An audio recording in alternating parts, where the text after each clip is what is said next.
Hello everyone. Just gonna do another video here. I'm not gonna do these every lesson or every homework assignment, but these first or last two, Mexico and now Peru, since I've been to these realms relatively recently, I thought I'd just do a quick little show and tell kind of video. And I'm going to work your lessons into these. It's not just for me to show you pictures of where I've been, but sometimes the best way to learn about a place is actually see it from somebody that's been there firsthand. So I'm going to do these occasionally. There's not a lot of other parts of the world that I have traveled to a lot recently, so these two will be probably the longest and the biggest ones. Some other chapters I might go into some detail on some current events that are happening there, like probably, or I'm pretty sure I will do something on Russia and Ukraine when we get to that realm. So for this, I just wanted to introduce you to a country in the South American realm that is Peru. Peru is in South America, and my wife is actually from Peru, so I go there pretty regularly. And we just went there in May of this year. And I wanted to share a little bit about the country with you and show you some things there that are pretty interesting, and it'll give you a little bit better idea of Latin American culture. Now, one thing I want to point out right now from the start, I just mentioned the word Latin American. So, in your textbook material, you should have read this. But when we refer to Latin America, by definition, that's the part of the New World, which means North and South America, that was colonized by the Romantic language speaking people. And that means, in this instance, Spain, Portugal, and France. So, any country that continues to speak those three languages is considered Latin America typically. Now, they do speak some French in Canada. That's not a Latin American country, that's also English. But in this case, you're looking at Middle America, which is Central America, Mexico, and the Caribbean, and South America. Those two together would be considered Latin America. So when we mention Latinos, Latin America, Hispanics, Hispanic means something a little bit different, but typically overlaps with that term. So just wanted to point that out, if you read that in your textbook, that Latin America does have a specific meaning, but it does not mean only people from like Mexico. It's a broader area than that. So on this first slide, really quickly, I found this map of Peru, and I really like this map. It has the different states of Peru on there, but it also has them broken up into their geographic regions or their topographic regions. You see to the west, or I'm sorry, to the east, you have the green. The green represents the Amazon basin, so your tropical rainforest. Those countries, if you see the dark brown going down the middle, that is the Andes, the high plains and Andes. So that mountain range is the divide between the Amazon basin, which is on the east, and that includes Brazil, Colombia. That's where the Amazon basin is, and it flows from the west to the east. And you also see the mountains, which is dark brown, and then on the west coast you see the lighter brown or tan color. That's the desert area of Peru. Now, in Peru, you have seen in our previous assignments, we studied, I think it was the first lesson, the rain shadow effect the mountains have on precipitation. That's what's happening here. The only difference is at this latitude, just south of the equator, the weather moves from the east to the west. So it moves in the opposite direction as it does here. So what you have happening is these weather systems move from Brazil, go over and hit the Andes Mountains and dump all their rain on the eastern side of the Andes Mountains. That rain then runs into the Amazon basin, forms the rivers that eventually become the Amazon River. The high mountains on the east side are pretty they have a lot of moisture. They get a lot of rain. You have cloud forest, you have rainforest. But as you cross over and get on the west coast, you get in desert because all that moisture has been taken out of the atmosphere. So that's the very opposite of what you have happening in the rain shadow effect in the United States. because our weather moves from west to east in the opposite direction. So all the west coast is extremely dry, some of the driest desert in the world, and I'm going to show you some pictures of that in just a second.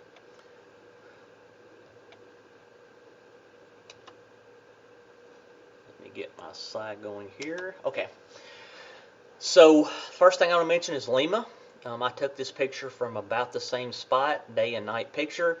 Lima is a megacity. It has a population of 8.85 million people. That is a very large city. That would be one of the easily top 3 largest cities in the United States if it were here. One thing I want to mention here is it's hard when you talk about population comparison in different countries versus the United States, because in the United States, we classify our population as a little different per city. So if you look at New York City, for instance, you have a New York City property boundary. You have the city proper. So the population of New York City itself is actually a little less than this. It's about 8.5 million. So that would make Lima really bigger. But if you look at the what we call the MSA, the Metropolitan Statistical Area, that means all the suburbs as well around New York. Because as you know here, our cities are laid out and they kind of sprawl out away from the center. So that city center has a population of 8.5 million roughly in New York. But if you consider the entire area around New York City, around the actual boundary, you're getting up about 20 million people, a little bit more than 20 million. So it's hard to compare the two because we don't really know how they measure their city down there as far as population goes.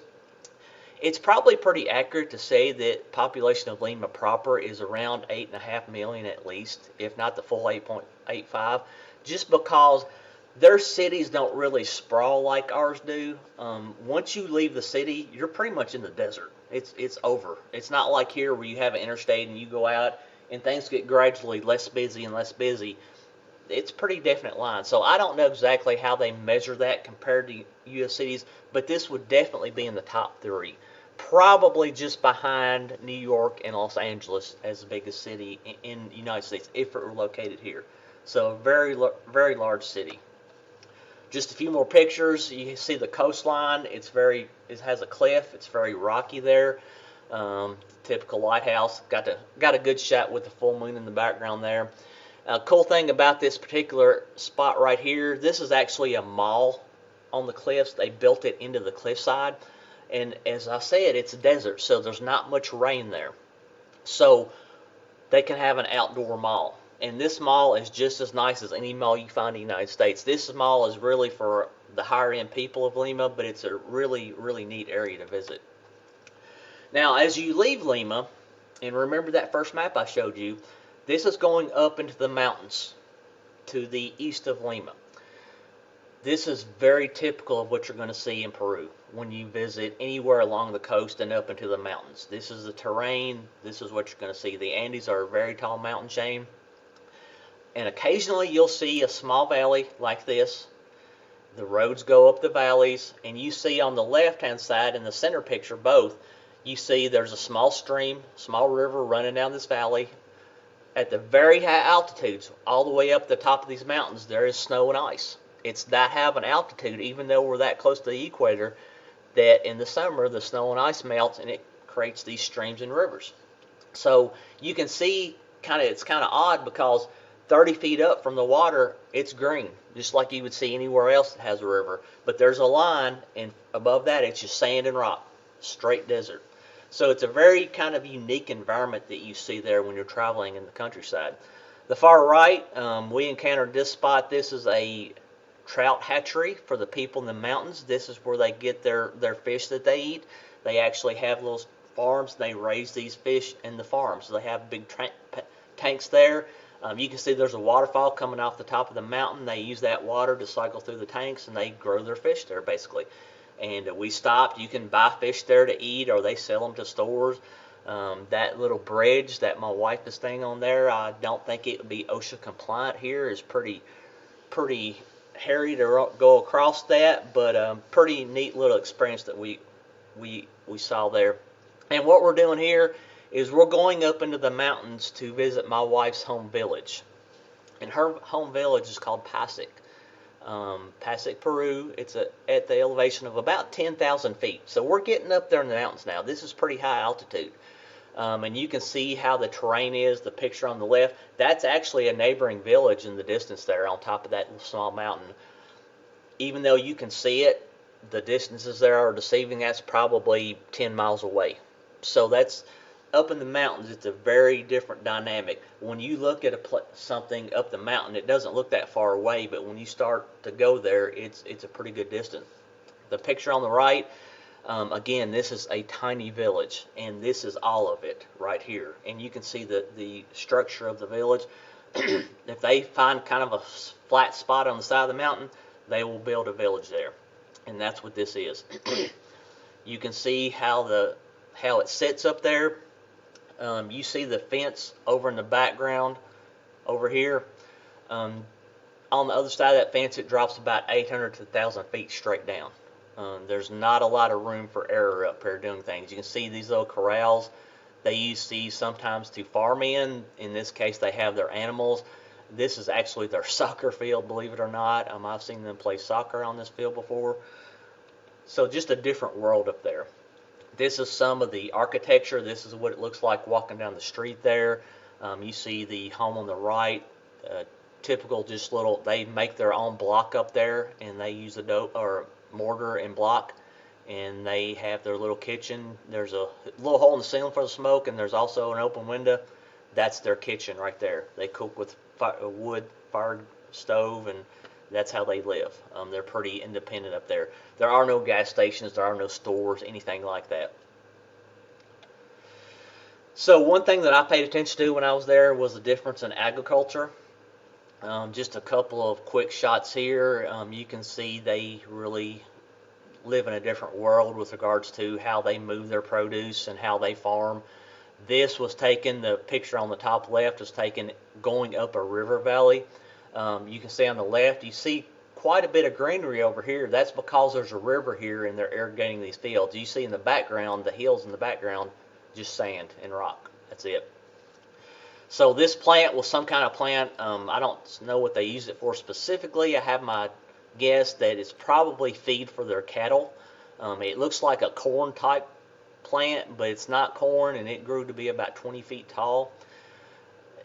Bottom right, now this looks like, if you took those mountains out of the background, this would look like a field in western Kentucky. I mean, it looks very similar. However, this is the high plains. This is an elevation of about 11,000 feet right here where I took this picture.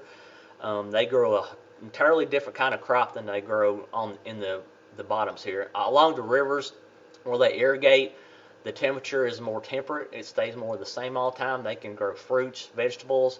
Up in the high plains, you have more of a potato type crop.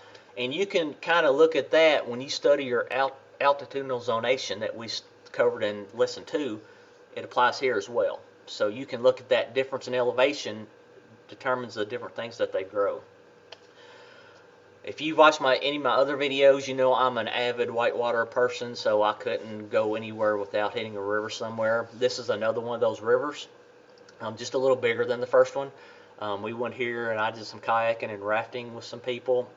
This guide I know very well now. I go with him every time I go down there. This is the Cañete River, and you can see the water's beautiful. Crystal clear, bluish green water. It looks like something out of the Smoky Mountains until you look up and look around and see the difference in the terrain and the altitude from the river.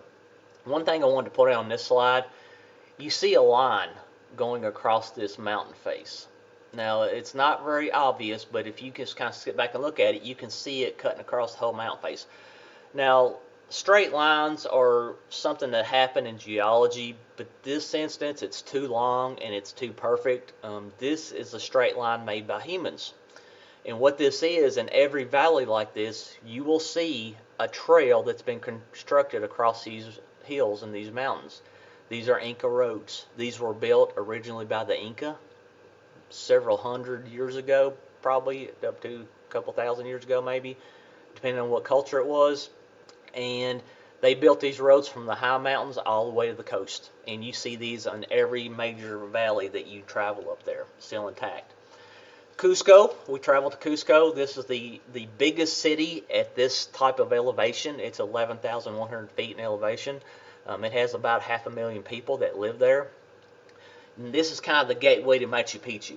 So you have to go to Cusco if you're going to go to Machu Picchu. So we flew from Lima to Cusco. Very neat city, very happening place. This is probably my favorite place to go in Peru. This is the cathedral and the Plaza de Armas. You remember the Plaza de Armas from our previous lessons. And on the right, this is a typical street in Cusco. And believe it or not, the Inca ruins that were there, this was the major Inca hub of their entire empire. This is where it all started for the Incas. Their city ruins were built well enough that they build modern buildings on top of those ruins. So you can see there's a roof on top of this. This is an original Inca wall right here. And you can see how intricately they carved all these stones to fit exactly together. So this is a really neat area of Peru to see this. Sacsayhuaman, this is a set of ruins that overlook the city of Cusco. To me, this is as impressive as Machu Picchu because of the sheer scope of this thing. These rock walls are enormous. I put a picture in here of a person looking at these. The biggest of these stones are the size of small houses or trailers. The average size is one or two cars big. I mean, they're big rocks, and you can see how closely they're carved together, and you can literally barely fit a credit card between these joints. It's really amazing, and I have no idea how they were able to do this and build these things, but very impressive ruins. Now we're on the road going to Machu Picchu, Ollantaytambo. This is an ancient Inca settlement, and it is in what's called the Sacred Valley. The Sacred Valley is several miles long, a big flat plain in the upper Andes, and it's very fertile ground, and there are Inca ruins everywhere. You see the modern town here, you look up on the mountainside, you see Inca ruins everywhere through here. So very impressive. Now the reason that Machu Picchu always looks greener, if you look at this picture and you look at this picture, you see the difference in vegetation and greenery. These are only about 15 to 20 miles apart. And you think, well, why is it so much different? Well, what we do here is we get on a train and we cross over the Continental Divide. That means we're crossed from the western side of the mountain to the eastern side. And once we cross to the eastern side, and you see over here, you start to get more rainfall, therefore more vegetation, and a totally different type of an ecological environment. You go from kind of a high desert type environment to a cloud forest type environment very, very quickly. And here's a shot I took of Machu Picchu. Just amazing ruins. You hear about it on media all the time. It's one of those bucket list things. If you have the opportunity to go, I would suggest going. You know, I've been a lot of places. Some places I go, you see a lot about, and I get there and I'm like, it's all right. This place is really, really impressive. It's as good as advertised to see this. And again, as you know from your lesson, that this is an ancient Inca city that was built high in the mountains. If you look, it's 8,100 feet. So remember, Cusco was up around 11,000 plus feet. Now we're going back down the other side of the mountain to on the east side. We're down to 8,100 feet, and we're down in the cloud forest. And there, I'm just going to cycle through some of these pictures I took of Machu Picchu. Very impressive architecture, very durable.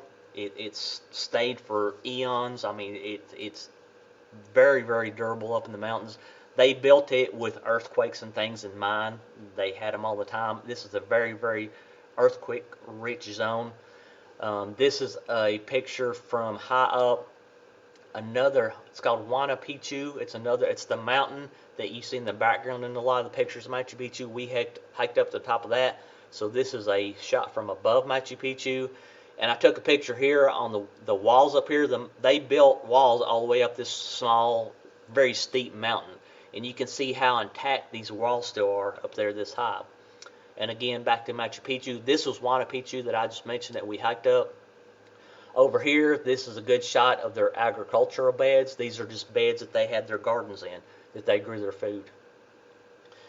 Aguas Calientes, this is even lower elevation. This is where you go from when you leave Cusco to go to Machu Picchu. Consider this kind of like the Gatlinburg of Machu Picchu. It's a small settlement. It's basically just for tourists to gather there. A lot of hotels and restaurants. The only way you can access this is by train. And as you can see, it sits on the Urubamba River. Very steep, very high volume whitewater river. Very scenic there. Just beautiful area. This is called Rainbow Mountain. This is also out of the Cusco area, but in the opposite direction. Machu Picchu is basically sort of northwest of Cusco. This is more southeast of Cusco. This is kind of a newly discovered tourist attraction because of climate change. It was covered in ice and snow much of the year. If you can see the elevation there, 17,100 feet, it was a hike. We had to hike 4 miles up to this. We gained 4,000 feet in elevation, so we started at 13,000 feet. We ended up at 17,000 feet, and it was a brutal hike just because of the altitude. You're stopping every 100 yards just to catch your breath because you don't have enough oxygen. But you can see the colors there. One of my students, one of you all, in your last assignment, you had an example of where you wanted to visit was out west in Glacier National Park because of the colored stones and pebbles there. This is a good example of where that would come from. This would be a source material of colored rocks. You can see the different minerals in the rock layers here give it different colors. Just a beautiful, beautiful area out there. And that's pretty much it for the slideshow. That's my wife and her cousin with the typical llamas. The llamas are, of course, the common animal down in that area. So, that's it for this lesson. I'm going to ask you a couple of questions about this. I just wanted to let you all know about the area and kind of give you a first-person view of the culture down there. And as always, if you have any questions about anything, feel free to contact me. Thank you.